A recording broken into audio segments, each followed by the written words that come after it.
বাবা বয়সী বৃদ্ধ লোককে বিয়ে করে ভাইরাল হয় এই দম্পতি নতুন একটি চক্রান্ত বের করলেন কিভাবে মানুষের মধ্যে গুঞ্জন থাকা যায়, সেটাই চলছে আজকের ভিডিওতে। চলুন কিভাবে তারা বুদ্ধি খাটিয়ে সবসময় ট্রেন্ডিং এ থাকতে যাচ্ছে সে বিষয় নিয়ে আজকে ভিডিও। তিশা মোস্তাক এই জুটি ভাইরাল হবার জন্য যে এতদিন এত কাজ করেছে সেটা আজকের ভিডিওটিতে আপনার প্রমাণ হতে চলেছে। আপনারা জানেন হাইকোর্ট থেকে তাদেরকে নিষেধ করা হয়েছে সোশ্যাল মিডিয়াতে যেন সে না আসে, কিন্তু বন্ধুরা তাদের যেন সোশ্যাল মিডিয়াতে না আসলে তাদেরকে নিয়ে গুঞ্জন না হলে যেন তাদের ঘুমেই হয় না, তাদের খাবার পেটেই যায় না। কিন্তু বন্ধুরা এখন কিভাবে ভাইরাল হওয়া যায়, কিভাবে আবার মানুষের কথার মধ্যে আসা যায়, সেই ট্রিক্সটি খাটালেন এবার এই দম্পতি মোস্তাক তিশা। জি বন্ধুরা, এরা রিসেন্টলি কি করলেন, মানুষদেরকে আসলে পানি খাওয়ার নামে ভাইরাল হওয়ার চেষ্টা করেছেন। সত্যিকার অনেকে এখন বলতেছেন ভাই একটা মানবিক কাজ করবে, এটা নিয়ে আপনার ভিডিও বানাইতে হলো। জি বন্ধুরা, তাদের জন্য আজকে একটা সমবেদনা, কেননা এরা আসলে প্রকৃত অর্থে ভালো কিছু করার জন্য আসলে এখানে আসে না। এখানে আসে সবসময় তারা ট্রেন্ডিংয়ে থাকতে, মানুষ তাদেরকে বাহবা দিক এই কাজটি করার জন্যই মূলত তারা এই কাজটি করতেছে। সমাজের ভিউয়ার্স, তারা জানে যে অন্য কোনো ওয়েতে সোশ্যাল মিডিয়াতে আসলে হাইকোর্ট থেকে ব্যাপক একটা প্রবলেম ক্রিয়েট হবে তাদের সাথে, এবং তাদেরকে নিষেধাজ্ঞার পরে যদি এরকম কাজ করে তাহলে হয়তো বা তাদের সমস্যা গুনতে হবে এই ব্যাপারটি নিয়ে। সমাজের ভিউয়ার্স, এই বুদ্ধিটা খাটিয়ে তারা মানবিক কাজ করার নাম করে আসছেন এবার মানুষকে পানি খাওয়াইতে। সমাজের ভিউয়ার্স, একটু জুস খায় কি আর হবে, হয়তো বা মানুষের মুখে কথাবার্তা শুনে যেন তারা বুঝবে যে এই দম্পতি অনেক ভালো, তারা ট্রেন্ডিংয়ে থাকবে। নিউজ মিডিয়া তারাই তাও করছে, তাদের ভিডিও করেছে এবং সোশ্যাল মিডিয়াতে আপলোড হয়েছে, তাদের উদ্দেশ্য হাসিল হয়েছে। যে বন্ধুরা, তারা এই ভিডিওর মধ্যে তারা কি কি করলে আপনাদেরকে এখন এই ভিডিওটি দেখাবো। আমি আছি আপনাদের সাথে রাকিবুল হাসান, এই নামটি মনে রাখবেন। চ্যানেল নতুন হলে সাবস্ক্রাইব করুন, পাশে আসা বেল আইকন প্রেস করুন এবং আপনাদের কি মন্তব্য অবশ্যই আমাদের কমেন্ট বক্সে জানিয়ে দিবেন। চলুন আমরা সেই ভিডিওটি দেখে আসি।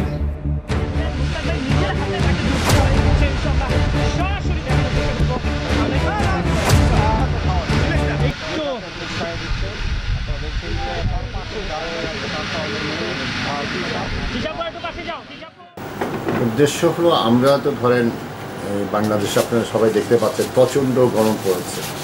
আমার মনে হয় স্মরণকালের সবচেয়ে বেশি তাপমাত্রা এখন। তো আমাদের জনজীবন অনেকটা বিপন্ন হয়ে পড়েছে। আমরা হয়তো অনেকে যারা বাসা বাড়িতে বেশি সময় কাটাই বা মোটামুটি ভালো অবস্থায় আছে, তারা কিন্তু এটা আমরা বুঝতে পারি না।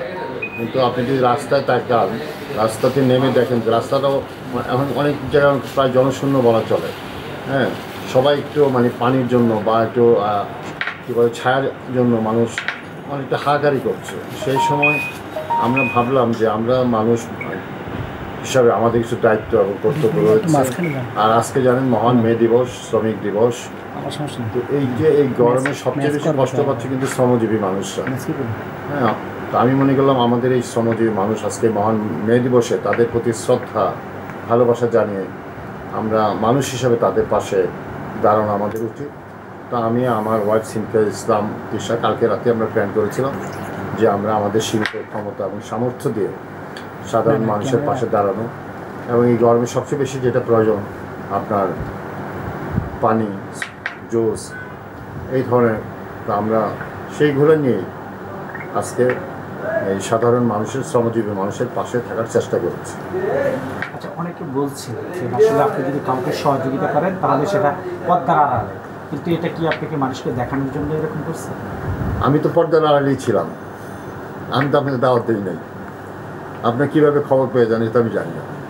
আমি তো পর্দার আড়াল থেকে সব কিছু করতে চাই। নাকি আপনি দিচ্ছেন আপনারটা দেখে আরও কিছু না? তবে একটা জিনিস কি জানেন, আমরা কিন্তু অনেক সময় দেখে শিখি, উৎসাহ পাই। আমি কিন্তু এটা কখনো নেগেটিভভাবে নিই না।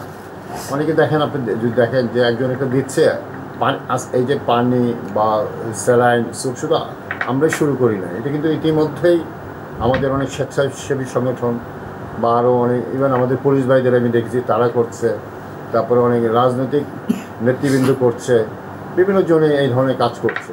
তো এতে কিন্তু মানুষ উৎসাহ পাচ্ছে, অনেকে ব্যানার টানিয়েও করছে। আমি এটাকে খারাপ চোখে দেখি না, আমি এটাকে সাধুবাদ জানাই। আমি মনে করি যে আমার 10 টাকা দেওয়ার সামর্থ্য রয়েছে, আপনার যদি 1 লক্ষ টাকা দেওয়ার সামর্থ্য তা দেন। কেউ যদি 1 টাকা থাকে, কেউ যদি একটা পানি দিতে পারে, হ্যাঁ, বা ইভেন ধরেন পানি কিনেও আনার দরকার নাই, যদি কেউ মনে করে তার বাসার থেকে ফুটিয়ে পানি দেবে সেটাও সে দিতে পারে। যার যার সামর্থ্য অনুযায়ী আমি মনে করি এটা দেওয়া উচিত। এবং এই দেওয়ার যে একটা উৎসাহ মানুষকে, আমার মনে হয় এই ধরনের প্রচারণা কিছু উৎসাহ সৃষ্টি করে।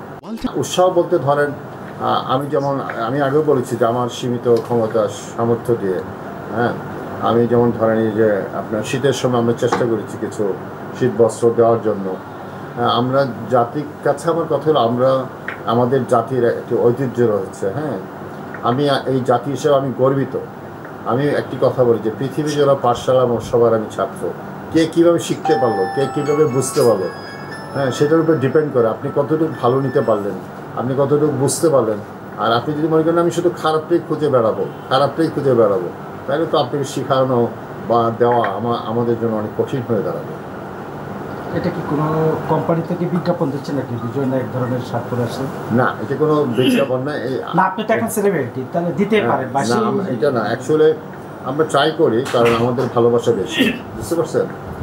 এটা আমরা অনেক সময় ট্রাই করি ম্যাচ করে পড়ার জন্য। তো আমি ওই দিন কালকে মানে ফেসবুকে লিখেছি যে আমি সবসময়, আপনি খেয়াল করবেন, আমি ফুল স্লিভ শার্ট পরি, ফুল স্লিভ শার্ট। তো এখন এত গরম, তো আমার হাফ স্লিভ শার্ট তেমন একটা নাই। তো আমি কালকে এর আগের দিন কিনলাম, তো কালকে ওকে নিয়ে গেলাম যে আচ্ছা চলো দেখি কিছু পাই কেন হাফ স্লিভ হবে। তো আমি যখন এই শার্টটা নিলাম, ওর এটা খুব পছন্দ হয়ে গেল। তো বলি যে আমিও নিবা, মানে শুনলাম ভালো, আলহামদুলিল্লাহ, অসুবিধা নেই। এর আগেও আমরা নিয়েছি, তো আমরা মাঝে মাঝে এরকম পড়ি। এতে জানি না আপনার কি খুব খারাপ লাগছে কি না, কিন্তু আমার কাছে ভালোই লাগছে। আচ্ছা, বুঝতে পারি আপনি কি বয়সটা কি সেই 22-এ আটকে রাখতে চান? না, আমার বয়স তো 22 আমি একবারও বলি না, আমি বলছি আমার বয়স 37। 37 বছরের আমি একজন টকবকে যুবক নিজেকে মনে করি। আচ্ছা, আপনার কাছ থেকে একটু শুনি, মানে 37 সংখ্যাটা হঠাৎ কেন মনে হলো ভাই আপনার? না, 37 আমি তো 37-এর জন্য সব মনে হওয়ার কিছু নাই। সব সংখ্যা বাদ দিয়ে 37 আমি 37 তো আমার বয়স তেমন 37। কত বছর ধরে আটকে আছেন? তাপমাত্র 37-এর উপরে একটু বাড়ানো যায় না আপনারটা? কত বছর যাবত আটকে আছেন আপনি 37? না, অ্যাকচুয়ালি এক একজন আমার বয়স বলে এক এক রকম, ঠিক আছে? আমি বলি যে বলে না যে সময় তোমার বয়স বাড়াক, মনটাকে বাদ দিয়ে। তা আমার মনটা 37-এ আটকে আছে। সেটা বাড়ার সংখ্যা কত? আপনার যদি বাড়াতে ইচ্ছা করে, আমি বলি আমার একদিন বার্থডেতে জন্মদিন, তো আমি বললাম যে আমার 37তম জন্মদিনে আপনাদের সবাইকে স্বাগত। তখন আমার একজন বললো যে ভাই আমার বয়স তো 38, সে নাকি আমার বয়সে ছোটো। তা আমি বললাম কি 2 বছর বাড়িয়ে দেবো কিনা? সে বললো না, যখন এটা থেমে আসছে এটা থেমেই থাক, আমরা এখানে আনন্দিত। আর আমার বয়স ধরেন আর 10 বছর বাড়ার আপনার কোনো সুবিধা হবে কিনা এটা বলেন? না, আমাদের অসুবিধা নাই, কিন্তু এই 37টা আমরা বেসিক্যালি জানতে চাচ্ছি আসলে মানে বাড়বে কবে আসলে? এটা আপনারা বাড়িয়ে নেন, আমি তো বলি আমার বয়স 37, আপনার আগামী বছর আপনি 1 যোগ করে নেন 38 হয়ে যাবে। আচ্ছা, হয়ে গেল। আচ্ছা, আপনার কাছে একটু শুনি, সব কিছু শেষে যে ধরেন এখন আজকে মনে হয় 37 বা 38 তাপমাত্রা। তখন দেখলাম যে রাস্তায় এত মানুষ যারা কষ্ট করে কাজ করছে, আমরা তো অনেকটা দেখা যাচ্ছে এসির নিচে বা ফ্যানের নিচে বসে থাকছে বা সেখানে কাজ করছে, কিন্তু যারা বাহিরে কাজ করে, যাদের বাহিরে কর্ম কাজ করতে হয়, যেমন যারা রিক্সা চালাচ্ছে, ভ্যান চালাচ্ছে, সিএনজি চালাচ্ছে, কিংবা আরও অনেক কাজ করতে, তাদের তো অনেক কষ্ট হচ্ছে গরমের মধ্যে।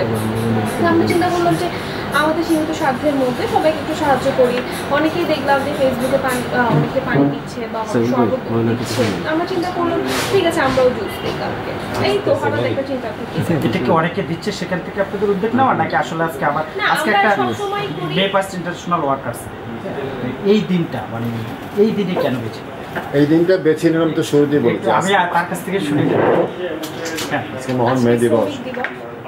তো আমরা চাই যে যারা আমাদের জন্য এত কষ্ট করছে, কাজ করছে, তো তাদেরকে সাহায্য করার জন্য মূলত আজকের দিনটা বেছে নেওয়া।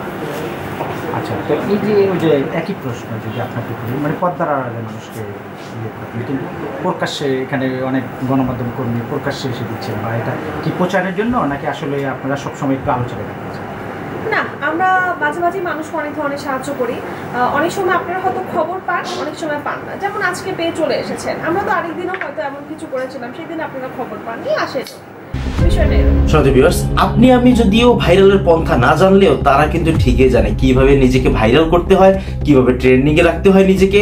এটা কিন্তু আপনার থেকে তারা খুব ভালো জানে, আর সেই পথটি অবলম্বন করেই এই কাজটি করেছেন বলে জানাচ্ছেন নেটিজনরা। এতক্ষণ ধরে আমি যে কথাগুলো বলেছি ভিডিও শুরুতে, সবকিছু ছিল আপনাদের মতো নেটিজনদের মন্তব্য। জি বন্ধুরা, আপনার কি মন্তব্য অবশ্যই জানার জরুরি, আপনারা অবশ্যই কমেন্টস জানিয়ে দেবেন।